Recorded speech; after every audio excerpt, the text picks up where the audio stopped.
Solely those of the hosts and their guests and not those of W4CY Radio, its employees, or affiliates. We make no recommendations or endorsements for radio show programs, services, or products mentioned on air or on our web. No liability, explicit or implied, shall be extended to W4CY Radio or its employees or affiliates. Any questions or comments should be directed to those show hosts. Thank you for choosing W4CY Radio. Welcome to the Ask the Expert show on W4CY Radio and Talk4 TV, where we bring you educational information from top local experts in the fields of legal, health, financial, and home improvement. Now sit back and listen to experts in family law, association law, hearing loss, business brokers, home care, along with many other topics. Now here are your hosts, Steve-O and Sophia.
Oh, I think I'm on there right now.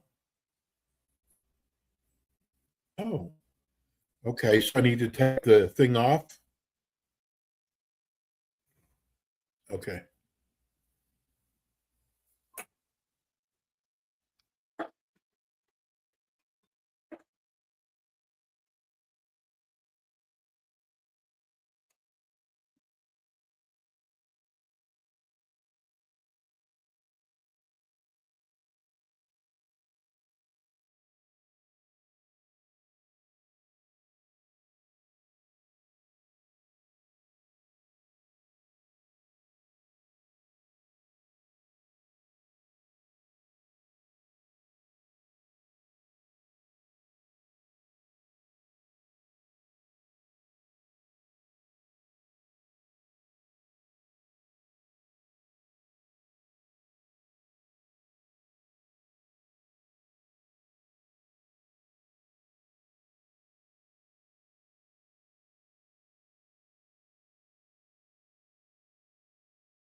One.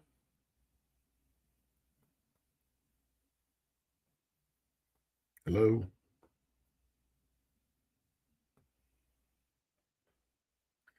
Hey, Juan, can you hear us now? Oh, okay. And we're just waiting for our guest to come back on. I'm here. Can you hear me? There he is. That was really strange. Can you hear me? I can hear you fine. Yeah. Okay. Good afternoon. We were just listen, we do our shows live. A lot of people want to pre-record the shows. Hey, that's for sissies. We do them live, and whatever happens, happens. I've got a great guest for you this afternoon, Illinois. We're going to be talking about bankruptcy law, the first half of the show, and then we move over to tax relief. And we've got our long-standing expert with us, attorney Kevin Benjamin. Good afternoon, Kevin. Good afternoon. You're in your office today. Yeah. Working all day. So I got it. Must be very cold there. We're here in Florida, so Yeah, we it don't snowed today. understand cold weather. Yeah, it snowed today. You got snow today? Yeah. Don't send any of it over here. So, Kevin, you've been with us for a long time, and I got looking at the YouTube numbers. We're getting so many new viewers. Tell people about your firm. Can you hear me okay? Yes. Okay. Benjamin Legal Services. I also have a company called Noble Tax Relief. Basically, we do a lot of consumer bankruptcy, debt restructuring, Chapter 7, Chapter 13, Chapter 11, loan workout and restructuring, litigation, usually with the banks or regarding mortgages, tax resolution, mostly with the IRS, and things of that nature. Noble Tax Relief is a separate company. It concentrates solely on just tax resolution, IRS, in some states. The law firm does it too, but the law firm obviously does more. I'm in the U.S. tax court. I'm a member of various federal districts and appellate courts and Supreme Court of the U.S. and other stuff. Not that we have cases there, but I'm in the trial bar. So I have a background in helping people save their homes, restructuring things, dealing with litigation, defending people and businesses, and resolving tax debt as well. Well, I promised a longtime viewer that we would start off with tax relief today instead of bankruptcy, and we'll kind of start switching it around. Kevin, I got to tell you, when people come to you, they have this huge burden on their back. Whenever the IRS is after you, it's not a good feeling. And I want people to know that there's a way to remedy that. And Kevin, you've got so many things in your bag, so to say, of what you can do to fight the IRS off. Yeah, that's true. Well, first of all, there's obviously different programs. There's the offer and compromise. There's installment agreements. There's a thing called currently non-collectible effective tax administration, things like that. But the main resolutions are offer and compromise or installment agreements. But there's different types. Like, for example, there's depending on how much you owe or where you are in the tax resolution process. Is there a revenue officer or an agent involved? How much debt you have in that area will dictate how many documents we need and how difficult, how long it will take to resolve the issues. Also, like installment agreement, there's partial pay installment agreement. There's different levels of that also, and different kinds of installment agreements, streamlined, non-streamlined, same enough or compromise manner. What people got to understand is the IRS, they will resolve your tax issue for what they call the reasonable collection potential. So whether you qualify for an offer and compromise or various installment agreement options or even partial pay, my job is to analyze you, what are your option or options, pros and cons of each, and then help you make an informed decision moving forward. As an attorney who also concentrates in bankruptcy, sometimes taxes are dischargeable. A lot of people don't know that because they're told different things. And then some people are told that dischargeable only if it's 3 years, and that's not actually true either. That's just one of the prongs. So there's a whole analysis. And also, if you come to me to resolve it, I'm not saying you're filing bankruptcy. We try to resolve the issue. But my job is to give you all your options. If that's one of the options, then that's one of your options. Because depending on your situation, everyone's situation is different. They may have other reasons to do something. Also, I want to know what our options are, liquidation analysis, stuff like that. So I know when I'm negotiating with the IRS, I know what I'm doing. I know where our strengths are, what our weaknesses are, what we can get, what we can't get, and what to fight for and what not to fight for. It's not a matter of just calling on the phone and just throwing out numbers. It's like being a lawyer. You got to be evidence, so to speak. Facts, right. Documentation. Kevin, we started promoting your show several days ago, and we have gotten so many questions in from viewers. The first one is, what are some of the misconceptions taxpayers have about the IRS tax collection? Oh, there's a lot of them. A lot of people think that the IRS will immediately seize your assets if you owe taxes. They don't immediately do that. Eventually, there's a notice of intent to levy or try to levy your assets. That's a process. But if you hire someone like myself, doesn't have to be me, but someone who's qualified to represent you in this stuff, you could avoid that. So they don't just take it right away. And there's a process of how you can contest that, and a process before they even get to that stage. People think ignoring the letters makes it go away. People give me a stack of letters when they're not even opened, so it doesn't go away. Okay, people. Some of the scammers call people on the phone. The cops are coming. You're going to go to jail. So then people start thinking you get arrested for that. No, you don't get arrested for owing taxes. There is a criminal division. I mean, there's civil division and criminal, and sometimes you can't eventually get in trouble if you got in the criminal division after a judgment and a court order. But you're not just going to owe money and IRS is coming to your door. They also don't have an unlimited time to collect your taxes. There's a 10-year statute of limitations. Now, there's also tolling events, though. So it's not just a matter of it being 10 years. I got to analyze the whole thing. Are there tolling events in between those 10 years to extend it? But that's what we do also. Some people think, if you make an offer, they have to take it. They don't have to take it, but, they will take it if it's the reasonable collection potential. And my job is to show the IRS the numbers that I give them is the reasonable collection potential. So those are some of the myths. Don't hide your money. People think they can hide money or assets. I have one for you. Yeah. I've got one for you, Kevin. How about some people think they can talk to the IRS themselves and get themselves out of a jam? Some people can. Most people will make it worse. You can be your own doctor too, your own lawyer, your own plumber if you want to. That's what I've learned from you. Money.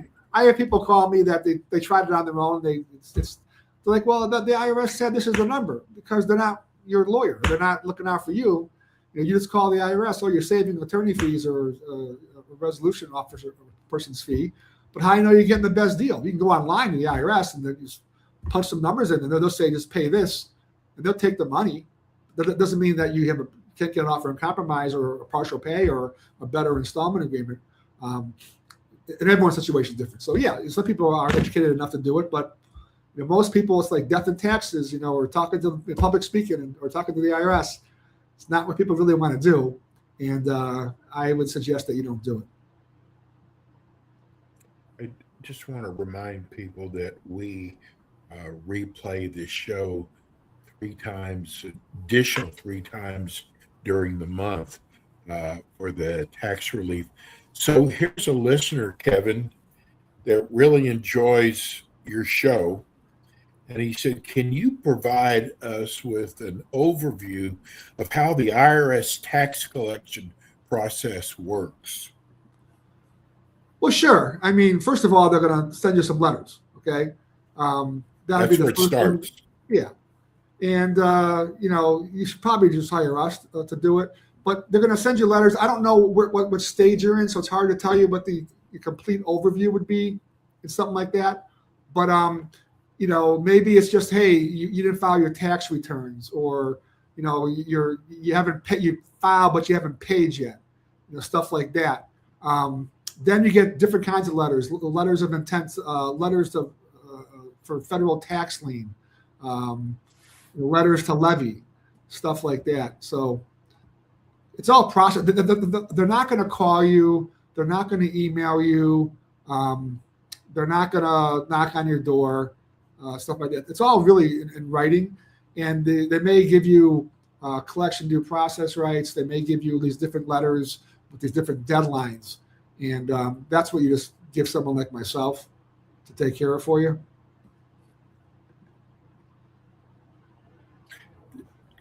That's we get so many letters, people going, does the IRS email you? And I've learned from doing your show that they don't do that.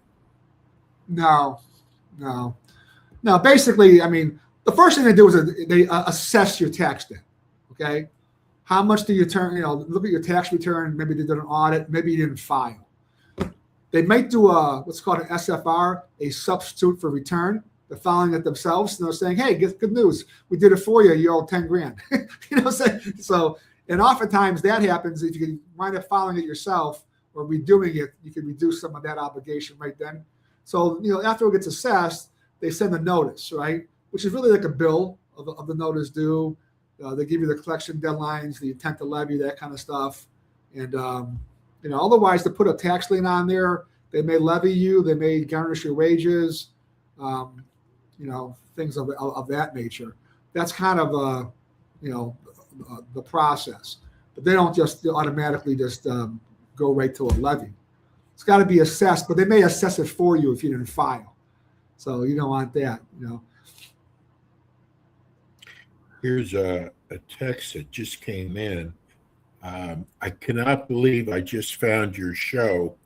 I have been thinking about hiring a company. Thank you for giving us the phone number. We just gave me your phone number and your email address. What happens if you work out a payment arrangement with the IRS and then you start to fall behind? What happens? Well, we got to fix it. Otherwise, you're going to get kicked out. So once you have like an installment agreement, for example, you must stay compliant. Even if you do not offer and compromise, you got to keep filing your returns and stay compliant. And the taxes going forward, you got to pay because it's not included in your, your installment agreement. And if you not compliant, even if you're current on your installment agreement, they're going to kick you out. And if you just stop making payments, they kick you out, but it doesn't mean you can't try it again.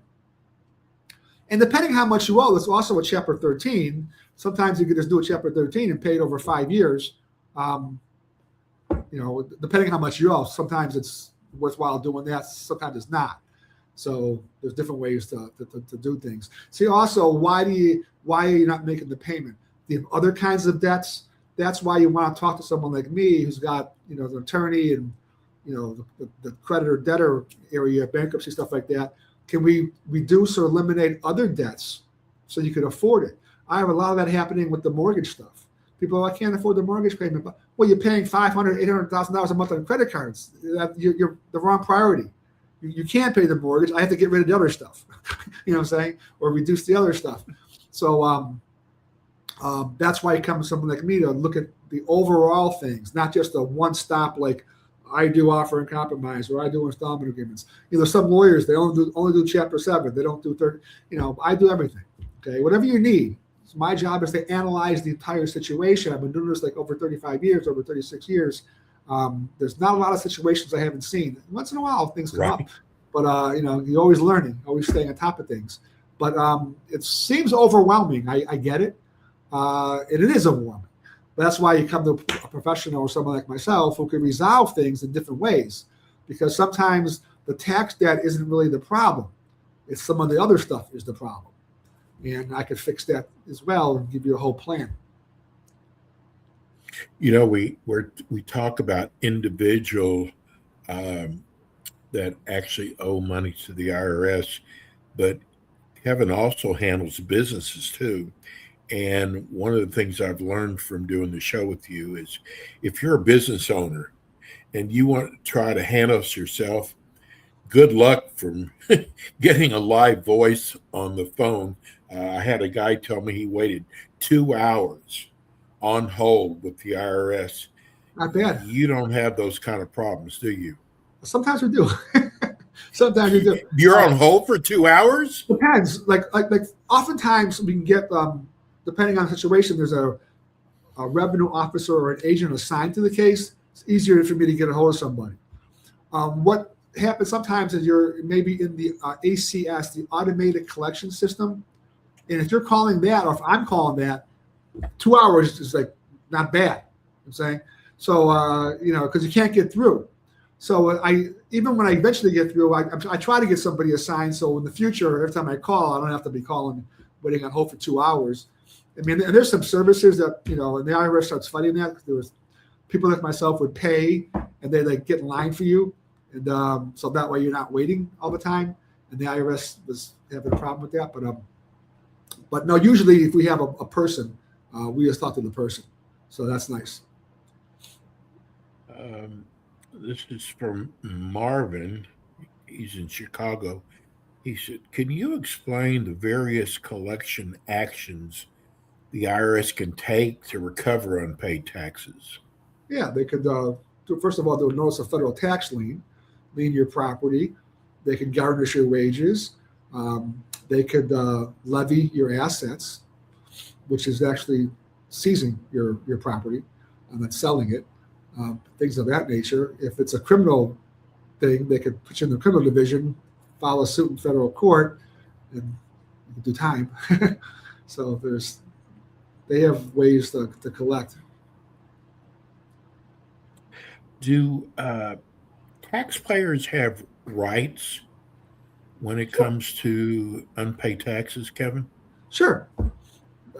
Installment agreements, offer compromises. I mean, you got to qualify for these things. It's not an automatic constitutional right? But you have the right to resolve your issues or question their taxes. Like I said, if they did a substitute for return, that's usually pretty easy because they're just doing it for you. Then you have a CPA take your proper exemptions or deductions, whatever, and you file it and then amend the return. Oftentimes that resolves it right then and there. They're just trying to get you to to do that. But yeah, you have absolute right to dispute your stuff, to get a copy of your file, go over the collection statute expiration dates, assessment collection expiration dates. You have appeal rights, collection due process rights. So you have a U.S. tax court, all kinds of things you can do. Here's, I think this is from Chicago. I don't know if this is a bankruptcy or a tax relief, but they want to know, does your firm handle debt relief? Well, technically, we're a debt relief agency according to the United States Supreme Court. They blocked or put the attorneys into that category. So it's like sometimes even on the retainer agreement, it'll say debt relief agency because it's supposed to give us disclosure. Bankruptcy is debt relief, yeah. Chapter 13 is like a court-ordered bill consolidation, paying some bills in full, maybe some bills less than full. Chapter 11 is a restructuring. So you restructure debt, or you could eliminate it in a Chapter 7, depending on any qualifications. And you want to keep your assets, and there's different exemptions and stuff like that. So yeah, we resolve debt. That's what we do. If talking about bill consolidation outside of Chapter 13, no. That's just all those companies online, they're going to consolidate your debt. You make it all BS.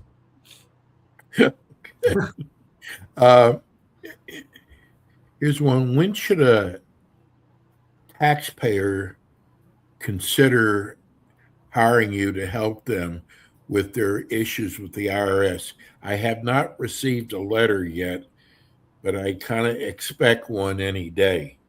Yesterday, you should have hired me. You don't need to wait for a letter, okay? Because I can get a copy of the file. I get a copy of the whole transcripts, all the file, analyze everything, what they're looking at, what the IRS says you have and don't have, what they're doing, what the dates are. There's no reason to wait for them to come after you. You might as well get ahead of the game.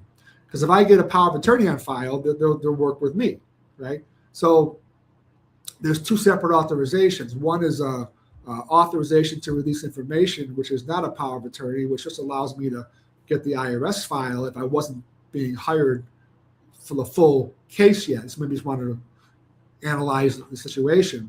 A full power of attorney makes me the lawyer, and the IRS would talk to me on it. They won't talk to me only on the authorization. I get the file for that. But to do the full blown, I have an actual power of attorney on file with the IRS. I get the files, I do the communications, everything. And, I'll give you a whole intake and stuff. I'll be analyzing. I know what they're looking for, right? So I know what to ask you. So I'll have it all ready because, I'll have every option we have. You don't even have to have a letter. I just analyze everything. If you have more than one option, we'll pick the one we want to go with. And I just submit the offer and compromise or the installment agreement or the partial pay installment agreement. And then I'll be of record also. So you don't need to wait. Just get ahead of the game. Because I know if you get a letter, that just means they're coming after you maybe sooner. I don't know if it's a assessment letter or notice of lien letter or levy letter, but they're pressing you. But you don't need to wait for that. You owe money. Let's get ahead of the game and submit. I'll submit something for you, but we got to get some information from you first, documentation. It's a whole proposal, and we'll just submit it with the power of attorney, and we'll be negotiating with the IRS for you, and they'll work with us. And while they're talking to us, you won't have those issues. Here's a listener from Indiana wants to know: does it hurt your credit if you're having trouble with the IRS? Well, if you're having trouble with the IRS, your credit's not your problem, is it? So, yeah, really. I mean, it's amazing. People call me they're losing their house or something, and well, check my 1,300 my credit. I mean, you're losing your house. How's that? You're not paying your mortgage. How's your credit doing for that? It's like people talk about they're not paying their credit. I mean, it's like you're not paying anybody. So don't worry about your credit, right? So worry about resolving the issue. Part of your credit is how much you owe, right? And also, if you own property and they got a lien on your property, that's a lien on your equity. So then you can't refinance it without paying them or paying all the money to them and having the partial released. You're just coming into the whole situation. So a notice of tax lien is not good if they have a lien on where you're at, because it's really a blanket lien. And quite frankly, they don't have to file a notice of tax lien. It's actually a lien when you're just trying to collect. The notice is just notice to other creditors. The lien is still there. So if you got IRS debt, that's your main problem, not your credit. Yeah. Is it? And by the way, they're also incurring penalties and interest with the IRS. So besides your credit, I mean, you're just compounding a lot of things, and they're a powerful agency. They just pass their own statutes. They charge, penalties and interest, and they're first in line, and they can do a lot of stuff. So, next question. Kevin, I saved this question for this portion of the show. A gentleman wrote us. He said, "I've heard 3 of your shows now, and I hired a company to handle my tax problems. And it's funny, once I paid them, I could barely get them on the phone again. My question to you is, can I get out of that agreement to hire your firm?" That's a good question. Well, of course, I'll cancel it for you. Yeah, because I mean, basically, you probably hired one of those national BS firms, Yes. right? And you're just dealing with a call center who's just trying to get your credit card and get your money. They don't have a team of accountants and CPAs. They don't have a team of lawyers just rocking and rolling with the eye. It's all a bunch of BS. So, and then all their crap about the Fresh Start program. I mean, that's 15 years old. There's no Start Fresh program. Start Fresh program is simply you can resolve. There is no Fresh Start program? There never was. It was like 14 years ago or something like that. All it was changing the numbers on the on the offer and compromise, and how many years you can get, all that kind of stuff. There's no people market on the radio, the Fresh Start program, the IRS is you solve your debt. They're always willing to solve your debt, So what's this Fresh Start program? It's just a marketing gimmick, right? So there's all BS. You have a power of attorney probably on file with this company.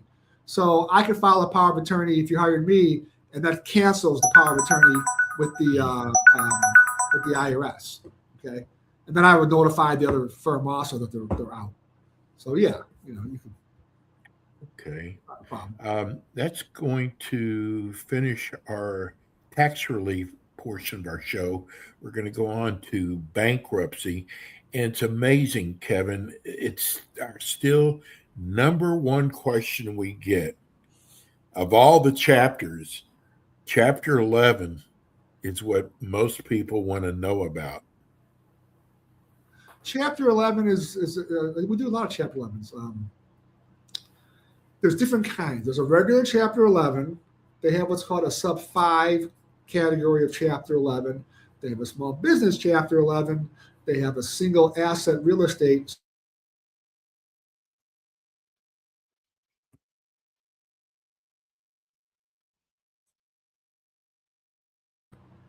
Are you there? Yep. Okay. So, but basically, I mean, it's usually a corporate restructuring, though an individual can do it. And sometimes they have to because there's like debt limits in a Chapter 13. And there's also 13 has a 60-month limit also. So there's different reasons. But it's a restructuring of debt, okay?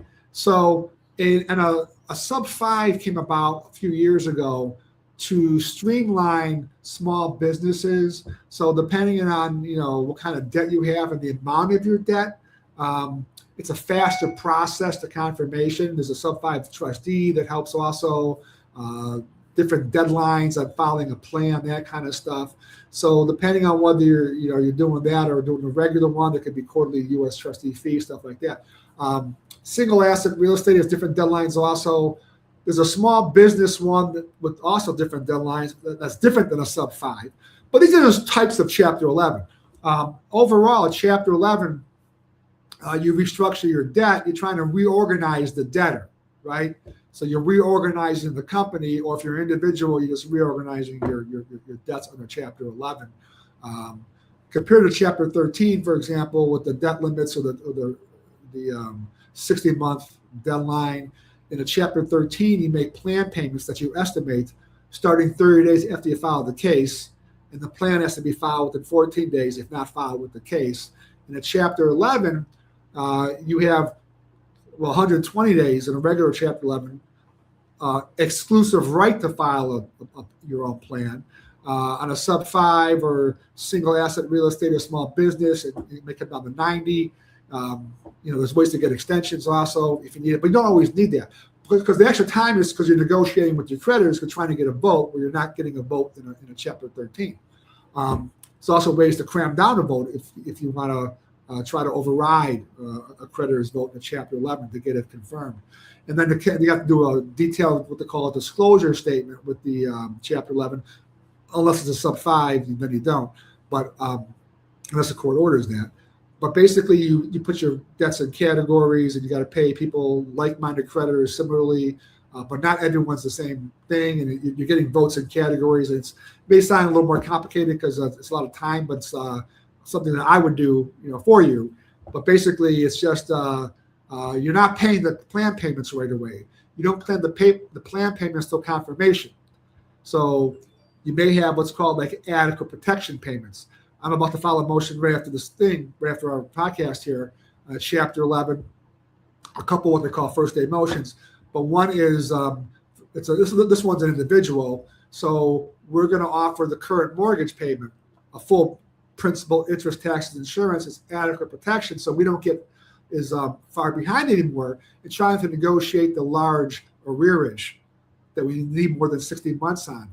And I said a couple, 2025 confirmed, one just last month on an individual, $135,000.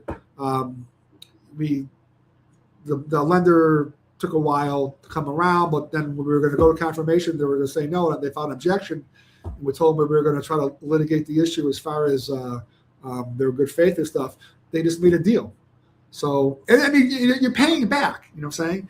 And I have business Chapter 11s. I've done some in Iowa, Wisconsin, and Illinois. I have 2 more businesses who retained me. I haven't filed yet. And, depending if you have employees or is there cash collateral involved, and, how complicated it can get depends on the business and the person's situation. But otherwise, it's just a corporate restructuring. A Chapter 13 is like a personal restructuring of debt, the way a corporation would go, but it's more streamlined, simpler, and more affordable. But that's why you have the debt limits, you have the 60-month stuff like that. Chapter 11 is more labor-intensive, customized plan, different situations, different benefits. Whether you need 11 or 13 or qualify for either one, you may qualify for both. I would go over it with you. And what about Chapter 7? Chapter 7 is a straight bankruptcy. It's they call it a liquidation, but you only liquidate non-exempt assets. And like, for example, Illinois, finally, in January 1st, 2026, they just raised the exemptions on a lot of different assets. Not as much as we all.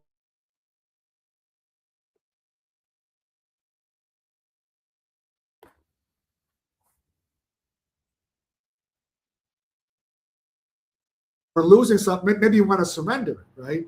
Or maybe there's not a lot of non-exempt equity and the trustee's not going to take it. Or we have some sevens where we go in there knowing they may liquidate a little bit, or you can buy out a little bit, but maybe you're losing 100, 200 grand debt. You're talking about 10 grand maybe to try to settle with the trustee, which they take payments on. So then you go in there knowing, what's going on, because I'll analyze your exemptions and any potential, equity exposure. Otherwise, sometimes you analyze that. You can do a Chapter 13 and pay only the non-exempt equity over 5 years. So sometimes you pay maybe your mortgage in full or your car, or maybe you're paying less in full the car. You cram it down, right? But you pay some bills in full, and then you may be paying some bills, 1, 2, 4 cents on the dollar, 20 cents on the dollar, whatever it is. Or you could just go with the 7, because a 7 liquidation, it's not, if you're a client of mine, it's not going to be a surprise, because I'll know if how much I think it may be liquidated that we can work out, or if the trustee's trying to shake us down for a certain amount of money. If they are, I may even go to court and object to it. But I know what the exposure is, so you weigh the pros and cons. If it's 5, 10 grand, for example, but I'm getting rid of $100,000, $200,000, and maybe it's when I go for the 7, maybe they don't do anything on the 10 grand. Maybe I can beat that in court. Otherwise, you make a deal with the trustee and buy out the non-exempt equity. That's how they make money. The Chapter 7 trustee, they get a fee, for that. That's all. This is from Mark. He said, "I'm really enjoying your show.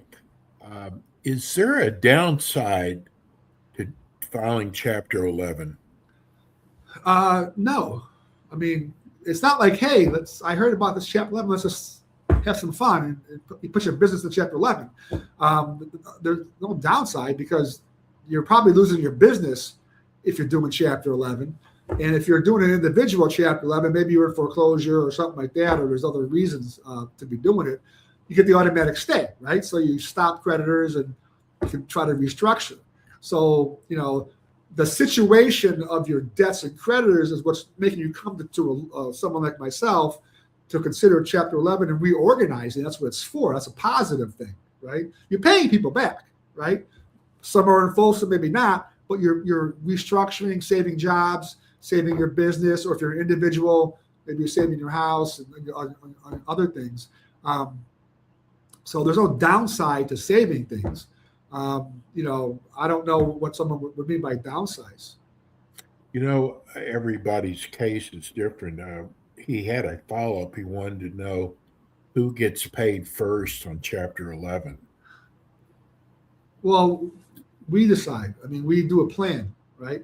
So there's different, we do a Chapter 11, we put your creditors in classes, right?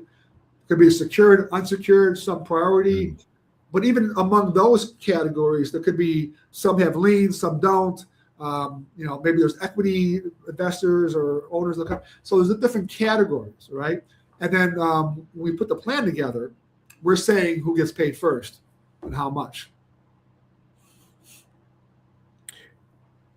I mean, you pay your secured creditors first, but you can make a payment on the unsecured. But the unsecured may not be getting 100%. So I have one right now. I mean, even the creditor called me. He's like, "Hey, how about my $130,000 claim?" I said, "Yeah, but that's unsecured. It's in that category." Now, in that business case, that they actually are getting paid 100% because there's plenty of money. But it's just a matter of even the creditors call. I don't understand where I'm getting paid in their plan. So they just want to know. They just want to know they're getting paid. That's all. So everyone gets paid, but I have some that aren't getting paid 100%, but that's how it is. So I have some that are paying simultaneously. I have one that was just confirmed they're paying the mortgage as priority, but the unsecured, we're paying them like less than 100% pennies. So that's a small payment, so they're actually making that at the same time. But we restructure that with everybody. We decide with our client.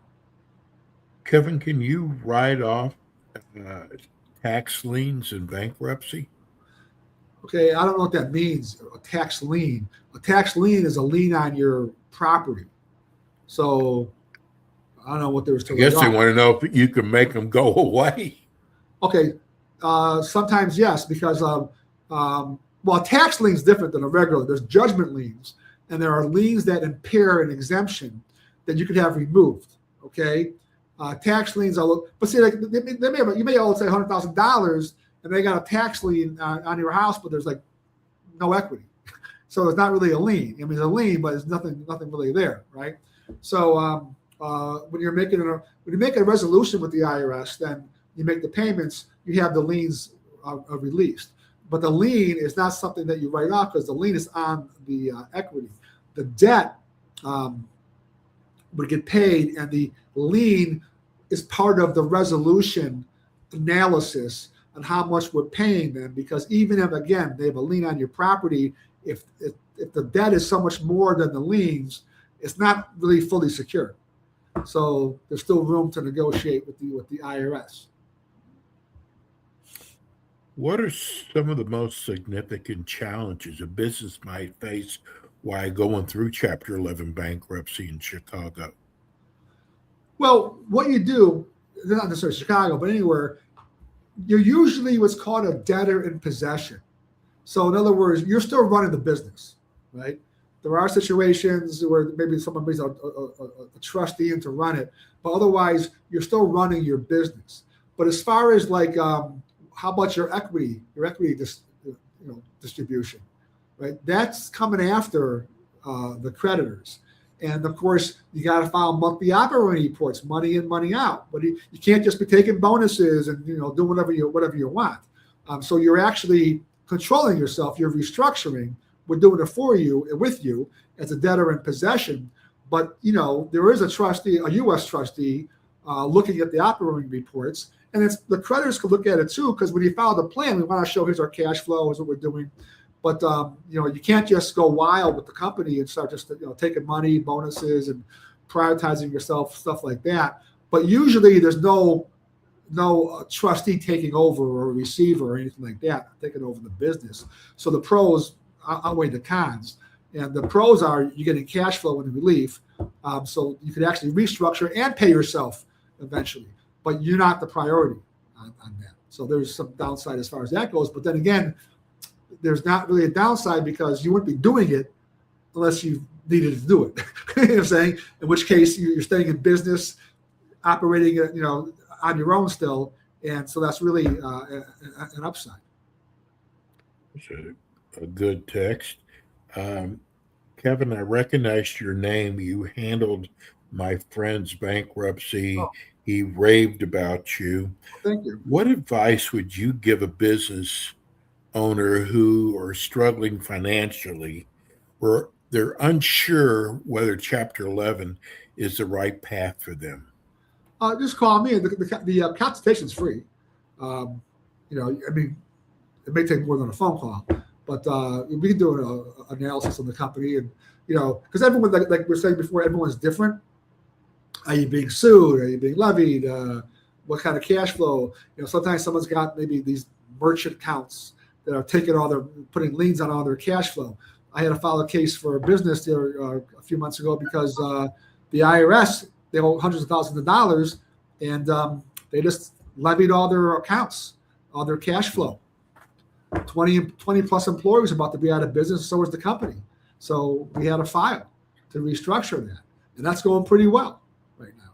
But you have to. And in that case, you had no choice. But you want to talk to me before that, because you want to see what kind of categories we are. Is it someone suing you or not suing you? Is there an urgency? Can we try to restructure without that? And sometimes, oftentimes people file on a company, they may file Chapter 11, make deals with their creditors, and come out of Chapter 11. Now you have a little leverage there too. So, but like I had one guy just come in last week, and he's got some problems. And he's like, oh, you can just call the lawyer. Like, no, they're suing you. They're going to take your stuff. What, hi, I'm the lawyer. Can you not do that, please? I mean, come on, right? So you got to hire me to defend you in state court, but in his case, you don't really have the defenses.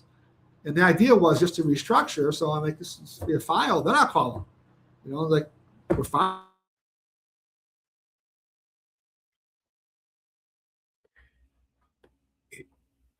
I want to get this question in. A friend of mine, I was considering bankruptcy. A friend of mine told me I don't owe enough to file bankruptcy. Your thoughts? Your friend doesn't know anything about anything. That's my thought. What's he talking about? How much do they have to owe? I've been doing this a long time. There's no minimum. I mean, 10 grand to one person is 100 grand to somebody else. You know what I'm saying? True. So, and I'm not saying you file on 10 grand, you know what I'm saying, but everyone's situation is different. There's no minimum amount owed. If you came to me, I have people coming, 3,000, 4,000, like, what are you filing for? You know what I'm saying? You don't need to, right? And there's different ways to do it. But some people, like maybe it's 10 or 15, it's like, but now someone's garnishing their wages at 25% and they're a single mom with 4 kids. They can't have that. So they're forced into different things. Stop talking to non-lawyers is my advice. Stop talking to your friends who don't know anything, who were on Google or went to some cocktail party and said, hey, everyone's talking about how to do stuff because they're all smart. Or no. Okay, there's no minimum. You decide what the minimum is. I have someone, the credit cards, especially, they're 25, 30, 36% interest. If people don't know how, you owe 50 grand, all that interest. Someone called yesterday, well, I haven't really been paying them. Otherwise, it's supposed to be $1,000 a month, but it's not paying it. It's just compounding, right? Or someone's making their minimum payments, you're still getting further in debt because your minimum payment's less than the interest. So you're just a hamster on the wheel. It's never going down, and you're not getting any brownie points on your credit because your debt is so high. Your debt-to-income ratio is trashed, and a big part of your credit, it's not your payment history, it's part of it. It's your debt-to-income ratio, your credit utilization rate. So you're just constantly in bad credit, going nowhere. No one's giving you brownie points. Good luck trying to get a mortgage or even an apartment. Hey, I didn't file bankruptcy, but I have all these liens on me and all these credit card debt, but I'm paying. Because you're just they're not going to do it. Your credit's not good. You think you are, but it's not. Also, your credit. Are you applying for a mortgage or a car? They have different scales. Different. They don't want to tell you the algorithm. And also which one are they using? The TransUnion model or the other model? So they don't want you to have a good credit score. They want you to have good enough credit to be financeable, where they could jack you on the interest rate. They don't want you to have A credit where you're getting prime. They want to have you in the system, in the debt system, just paying every month for the rest of your life. Stay healthy, eat well, and keep paying them. That's what they want. Okay. If people can't tell, Kevin is so upfront. Sometimes you might not like what he has to say, but he is telling you the way it is. He's so experienced. Kevin, tell people how they can reach you who are listening on radio now. Kevin Benjamin. You go to either benjaminlaw.com or nobletaxrelief.com. Main number 312-853-3100. Let's go to benjaminlaw.com, and all the contact information is right there. Give me a call. Kevin's with us every month. We'll be running the tax relief version of the show 3 more times this month. Kevin, you're the best. Thank you. Nice seeing you. Okay. We'll see you next month. Thank you, Kevin. That's attorney Kevin Benjamin. Hey, that's going to do it for us today. We'll be back again with you next week with more Ask the Experts. Thanks for tuning in today to the Ask the Experts show on W4CY Radio and Talk4 TV. Tune in next week and every week to hear more from our experts on personal injury, insurance, air condition repairs, estate planning, Medicare, and many other topics in the areas of legal, health, financial, and home improvement. See you next week.